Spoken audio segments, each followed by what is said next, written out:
नमस्कार. Satpura creative vlogs मध्ये आपले सर्वांचे सहर्ष स्वागत आहे. तर आज आपण एका नवीन विषयावरती बोलणार आहोत.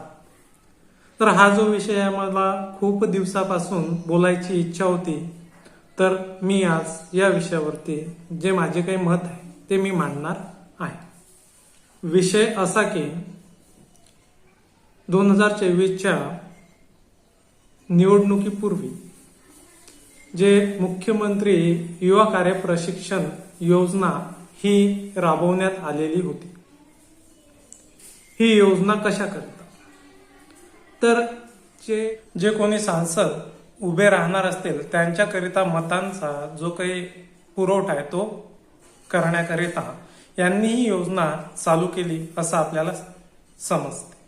तर या योजनेचा जो काही उद्देश होता तो असा होता की 6 महिनेपर्यंत प्रशिक्षण योजना ही होती आणि नंतर जो काही 9 जुलैचा GR आहे 4.5चा जो मुद्दा आहे त्या मुद्द्याच्या आधारे ज्या आस्थापनेमध्ये तो जो कार्यकर्ता किंवा कॅन्डिडेट आहे त्यांना जर वाटलं त्याचं वर्क चांगलं असेल तर तिथंच त्याला परमनंट जो काही जॉब आहे तो मिळणार आहे कॉन्ट्रॅक्ट बेसिसवरती आणि पेमेंट जैसे थे. हे आपल्या सर्वांना माहित आहे. 6 महिने झाल्यानंतर विद्यार्थ्यांनी मुंबईला मोर्चे काढले, आंदोलन केले, उपोषण केले. तर परमपूज्य आपले तुकाराम महाराज बाबा आहेत यांनी 5 महिन्यांचा जो काही कालावधी आहे ते वाढवण्यामध्ये मुलाचे त्यांचे योगदान आहे. तो 5 महिन्याचा कालावधी वाढला. मुलांना 1 महिना वेट करावं लागलं, 1 ते 1.5 महिना. नंतर त्यांना रिजॉईनिंगची प्रोसेस आली, ते पण मोर्चे किंवा उपोषण करून. आणि ते जे मुलं आहेत ते 5 महिने वाढलेले आहेत त्या मुलांना अद्यापपर्यंत पेमेंट झालेले नाही. 4 महिने होऊन झालेले आहेत जॉईनिंग तरी त्यांना 1ही रुपया पेमेंट मिळालेलं नाही आहे. आणि त्यांचे जे काही निकष आहेत त्यांनी खूप त्रुट्या त्याच्यामध्ये दाखवत आहेत. जिल्हा लेवलवर तुम्ही व्हेरिफिकेशनला जा, व्हेरिफिकेशन झाल्यानंतर आपण ते जिल्हा लेवलवर ते कौशल्य विकासचं जे ऑफिस आहे ZP मध्ये तिथून आल्यानंतर अजून एक फोन येतो किंवा तुम्ही एम्प्लॉयमेंट ऑफिसमध्ये तुम्ही तुमचे डॉक्युमेंट घेऊन व्हेरिफिकेशन करायला जा. तर आता तिथं पण जा, तिथं जा, एक तुम्ही डाटा जो आहे सर्व तुमच्याकडेच अवेलेबल आहे. तर तुम्ही या विद्यार्थ्यांना अशा प्रकारे का सतावत आहात हा एक मोठा प्रश्न आहे. आणि पूर्वी जशा प्रकारे पेमेंट महिना झाल्यानंतर येत होते तर आता तुम्ही का देऊ करत नाही. आता 5 महिने किंवा 1 महिना जेमतेम राहिलेला आहे.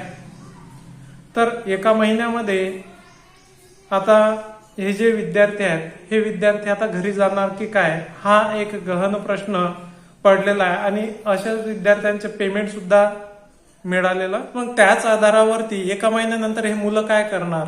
तर 14-15 तारखेला मुंबईला 1 दिवसीय आंदोलन किंवा मोर्चा काढण्यात आला. तिथं बिचारे दिवसभर मुलं 1200 ते 1500 किलोमीटरवरून मुंबईला आले, आझाद मैदानामध्ये आले. दिवसभर त्यांनी तिथं थांबले, पावसात ओले झाले, तरी त्यांच्याकडे कोणताही सांसद विधायक आला नाहीये. फक्त एक जे आहेत अकोल्याचे ते साजिद शेख ते जे आमदार आहेत ते आले होते, त्यांना व्हिजिट केली. या व्यतिरिक्त इतर आमदारांना हे मुलं दिसले नाहीत का. संपूर्ण महाराष्ट्रामध्ये 36 जिल्हे आहेत आणि 36 जिल्ह्यामध्ये जर म्हटलं तर पूर्ण 1,34,000 जे काही विद्यार्थी आहेत ते प्रशिक्षण घेत आहेत. तर यांनी जे काही प्रशिक्षण आहे प्रशिक्षण चांगल्या प्रकारे घेतलेलं आहे. तो जो मुद्दा आहे तो आपण नंतर पाहू. 1 दिवसीय आंदोलन होतं. तुकाराम बाबा जे आहेत संध्याकाळ होते 5 ते 7 वाजतात आणि 7 वाजायच्या वेळेसच यांचं जे काही असते ते नियोजन करायचं राहते. आणि तिथील जे व्यवस्था आहे आझाद मैदानावरील पोलीस प्रशासन त्यांना म्हणतात की तुम्ही इथं थांबू नका, तुम्ही हे जे ग्राउंड आहे ते लवकरात लवकर खाली करा. आता एवढे सारे विद्यार्थी तिथं जमलेले होते, जवळपास 15,000 विद्यार्थी तिथं जमलेले असतीलच. तर त्यांना कोणती शहानिशा न करता ते बाहेर गेले, बाहेर काढण्यात आलं आणि बाहेर ते मरीन ड्राईव्हवरती जाणार होते आणि तेवढ्यातच समोर जाते तर पोलीस प्रशासनाची तिथं गाडी हजर राहते आणि त्यांना तिथं पण जाऊ देण्यात येत नाही. आणि या मुलांना वाटते की पोलीस प्रशासन आपलं हे एक प्रकारचं मदतच करत आहे, परंतु पोलीस प्रशासनाने तशा प्रकारे त्यांची मदत केलेली आपल्याला कुठेही पाहायला मिळत नाही. त्यांनी पोलीस व्हॅन आणल्या आणि वेगवेगळ्या गाडीत त्या प्रशिक्षणार्थी विद्यार्थ्यांना बसवलं आणि बाबांना आणि जे सोबत होते नेतृत्व त्यांना एका स्पेशल त्यांच्या व्हॅनमध्ये नेलं आणि पोलीस स्टेशनमध्ये थांबवलं. आणि या मुलांना वेगवेगळ्या ठिकाणी ज्या 3-4 व्हॅन होत्या त्या वेगवेगळ्या ठिकाणी त्यांना पांगोपांग केले आणि संपूर्ण जे मुंबईमध्ये आहेत मुंबईमध्ये त्या मुलांना इकडे तिकडे सोडण्यात आलं. अक्षरशः हे जे मुलं होते हे दिवसभर त्यांनी काहीही खाल्लेलं नव्हतं, तर या प्रशासनाला तेवढंही त्यांना माहिती नाही का? संध्याकाळच्या वेळेस बाबांना अटक करण्यात आली. हे मुलं इकडे तिकडे सैरा वैरा धावत होते आणि जवळपास 11 ते 11:30 वाजता त्यांना सोडण्यात आलं आणि हे बाहेरच उघड्यावरती इकडे तिकडे फिरत होते बिचारे. आणि नंतर जे काही मंत्री आहेत गोगावले साहेब यांची भेट त्यांनी घेतली 11:30 ते 12च्या दरम्यान आणि नंतरच त्यांनी 1 ते 1:30 वाजता जेवण केली. आणि यामध्ये जे काही मुलं येतात हे खूप दुरून येतात, त्यांची खाण्यापाण्याची व्यवस्था व्यवस्थितरित्या मुंबईमध्ये झालेली नाही, हे तरी त्यांना समजायला पाहिजे होतं. आणि 10 ते 15 मिनिटं जर दिली असते तर यांचं नियोजन झालं असतं आणि ते निघाले असते. आणि एवढं ताटातूट आणि हे जे काही नेते लोक आहेत यांच्या गरजेकरिता त्यांनी ही योजना काढली आणि त्यांनाच ते आता दूर लोटू पाहत आहे. प्रशिक्षणार्थ्यांनी 11 महिन्याचं प्रशिक्षण पूर्ण केलेलं आहे किंवा आता करतीलच हे तर मान्य आहे. मग आता 11 महिन्याचं प्रशिक्षण झाल्यानंतर जावं कुठं? त्याच्यामध्ये तुम्ही 1 ते 2 महिन्याचा गॅप दिला. 1 ते 2 महिन्याचा गॅप तर हे जर सुरळीत ठेवलं असतं 1 ते 2 महिने त्यांचे वाया गेलेले आहेत सरासर. आणि तुम्ही पेमेंट काय देता?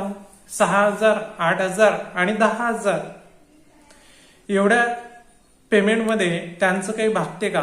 भागत नसेल तरी ते काम करत आहेत ना. खूप साऱ्या आस्थापना आहेत, आरोग्य विभाग आहे, पंचायत समिती विभाग आहे, झेडपी विभाग आहे, ग्रामपंचायत स्तरावरील जे विद्यार्थी आहेत किंवा शिक्षण विभाग, हे जे 1,34,000 विद्यार्थी आहेत हे वेल एज्युकेटेड आहेत आणि ते प्रामाणिकपणे काम करत आहेत, कोणत्याही प्रकारचा भ्रष्टाचार न करता. आता तुम्हाला माहित आहे की घरकुलाची जी योजना आहे ती योजना यांच्याच्याने झालीच नसती. ते कोणामुळे सक्सेस झाली? फक्त आणि फक्त जे CMKPY चे विद्यार्थी आहेत किंवा प्रशिक्षणार्थी आहेत यांच्यामुळेच. यांना रविवारी सुद्धा सुट्टी नसते, रविवारी सुद्धा त्यांना कामावरती ही लोक बोलावतात. बिचारे ते जातात कारण की त्यांना एक आशा आहे की आपलं पुढे भविष्यात काही ना काहीतरी होईल. आता यांना जे मानधन आहे ते तुटपुंज मानधन आहे. तुम्ही जर कॉन्ट्रॅक्ट बेसवर जर लावलं तर मिनिमम पगार तुम्हाला माहितच आहे 16,000 ते 17,000 रुपये पेमेंट असते मिनिमम. तर जे कॉन्ट्रॅक्ट बेसवर आहे त्यांना 25,000 रुपये पेमेंट आहे. हे 10,000 रुपयात किती काम करत आहेत आणि किती सरकारला यांच्यापासून फायदा होतो. सरकार याकडे दुर्लक्ष करत आहे आणि ज्या काही बिनकामाच्या योजना आहेत त्या योजना देत आहे.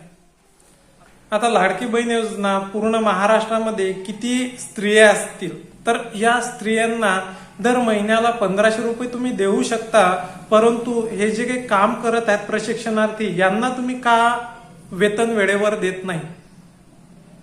आता सरकारजवळ जर पैसाच नसता तर ही योजना बाकीच्या ज्या काही बिनफालतूच्या योजना आहेत त्या चालू ठेवल्याच नसत्या. तुम्ही ही योजना जर बंद केली किंवा त्याचं पेमेंट जर यांना जर दिलं तर हे साहजिकच राहणार. मी म्हणत नाही तुम्ही बंद करा, परंतु या विद्यार्थ्यांचं किंवा प्रशिक्षणार्थ्यांचं तुम्ही भवितव्य हे अंधारात लोटण्यासारखं आहे. खूप सारे प्रश्न आहेत बोलण्याकरिता. तुम्ही जर शिक्षण विभागात म्हटलं जे रिटायर्ड लोक आहेत त्यांना तुम्ही 20-25 हजार रुपयावरती कॉन्ट्रॅक्ट बेसवरती ठेवता, पण या मुलांना का तुम्ही घेत नाही? ज्या आस्थापनेमध्ये आहेत त्याच आस्थापनेमध्ये यांना कॉन्ट्रॅक्ट बेसवरती तुम्ही ठेवायला पाहिजे. तुम्ही जर या विद्यार्थ्यांना जर कॉन्ट्रॅक्ट बेसवरती जर ठेवलं नाही तर पुढे हा जो सुशिक्षित बेरोजगार वर्ग आहे हा कुठे ना कुठे निराशेच्या चाळ्यात सापडेल आणि तुम्हाला माहीतच आहे की जे विद्यार्थी आहेत ते नक्षलवादी एरियातून सुद्धा आलेले होते. आता ज्या प्रशिक्षणार्थ्यांना कोणत्याही प्रकारे त्यांचं जे जीवन जगण्याचं आर्थिक सहाय्य जर होत नसेल तर ते वेगवेगळ्या प्रवृत्तीकडे वळू शकतात. आणि आपण म्हणतोच उद्याचा जो उज्ज्वल नागरिक आहे तो आपल्या भारतातील तरुणच नागरिक आहे. निराशेच्या गर्तेत जातील आणि वेगवेगळ्या मार्गाचा अवलंब करतील तर असं आपल्याला यातून समजते. जवळपास महाराष्ट्रामध्ये 1,34,000 हे प्रशिक्षणार्थी आहेत. तर माझी एवढीच विनंती आहे राज्य सरकारला, जे काही 1,34,000 विद्यार्थी आहेत यांना मिनिमम वेजेसनुसार तुम्ही पेमेंट द्या आणि कॉन्ट्रॅक्ट बेसवरतीच तुम्ही परमनंट करा आणि परमनंट रोजगार द्या. आता आपल्या महाराष्ट्राचा जर विचार केला तर औद्योगाचं केंद्रीकरण हे जे आहे मोठ्या मोठ्या मेट्रोपॉलिटन सिटीमध्ये झालेलं आहे. कोणकोणती सिटी आहे ते मुंबई, औरंगाबाद, नंतर आहे पुणे, थोडंफार प्रमाणात नागपूर आहे. नागपूर पण काही नाही आहे. 1000 ते 500, 600 किलोमीटरवरून मुलं तिथं जॉब करायला जातात. परंतु तुम्ही प्रत्येक ठिकाणी जर MIDC ची स्थापना केली असती तर MIDC मध्ये जवळपास तालुका लेवलवरती किंवा जिल्हा लेवलवरती तरी त्या विद्यार्थ्यांना जॉब मिळाला असता. तर तुम्ही बाकीच्या योजनांच्या मागे न लागता ही योजना जी आहे, ही योजना जे विद्यार्थी आहेत ते चांगल्या प्रकारे कठीण परिश्रम घेऊन मेहनतीचेच ते पैसे तुम्हाला मागत आहेत. कोणत्याही प्रकारचे पैसे तुम्हाला ते मागत नाही आहेत. आता झालं काही विद्यार्थी स्पर्धा परीक्षांचा अभ्यास करत आहेत किंवा आम्ही स्पर्धा परीक्षेचा अभ्यास करतो ना, आम्हाला नाही, यांनाच कशाला. तर बरोबर आहे तुमचंही, परंतु इथं जर एक विचार केला तर स्पर्धा परीक्षेतून जे विद्यार्थी आहेत तर त्यांना चांगल्या प्रकारचं पेमेंट मिळतं. परंतु या विद्यार्थ्यांना जे पेमेंट आहे ते निकृष्ट दर्जात आहे. 10,000 15,000 रुपयात सुद्धा हे मुलं जॉब करायला तयार आहेत. परंतु यांना जे कष्टाची भाकर आहे त्यांना ते द्यायला पाहिजे. आता लाडक्या बहिणी कुठे काम करायला जातात का किंवा वृद्ध कुठे काम करायला जातात का, त्यांना तुम्ही व्यवस्थितरित्या 1,500 रुपये दर महिन्याला तुम्ही त्यांना देता, परंतु हे काम करूनही यांचं पेमेंट वेळेवर तुम्ही करत नाही. तर याची दखल राज्य सरकारने घ्यायला पाहिजे. तुकाराम बाबा महाराज आहेत यांनी आज पत्रकार परिषद घेतली आणि त्या पत्रकार परिषदेमध्ये उपोषण किंवा आंदोलनाचा इशारा देण्यात आलेला आहे. जे काही कृष्णा नदीचा काठ आहे त्या काठावरती ते सांगलीमध्ये उपोषणाला बसणार आहेत, हे आपल्याला माहीतच आहे. तर हे जे काही मेहनती आणि वेल एज्युकेटेड लोक आहेत, कोणत्याही प्रकारचा भ्रष्टाचार करत नाहीत, अशांना तुम्ही खरोखरच संधी द्यायला पाहिजे. चला बुवा की प्रत्येक तालुक्याला तुम्ही जर MIDC वगैरे जर काढली असते तर या विद्यार्थ्यांनी तुम्हाला म्हटलंही नसतं की आम्हाला परमनंट करा म्हणून.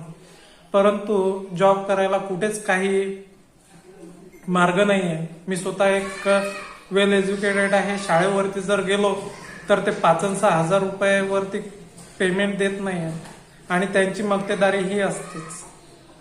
तुम्ही पाहू शकता. माझ्या मनोगतातून मला एवढंच सांगायचं होतं. व्हिडिओ आवडल्यास व्हिडिओला लाईक, शेअर आणि चॅनलला सबस्क्राईब करा. धन्यवाद.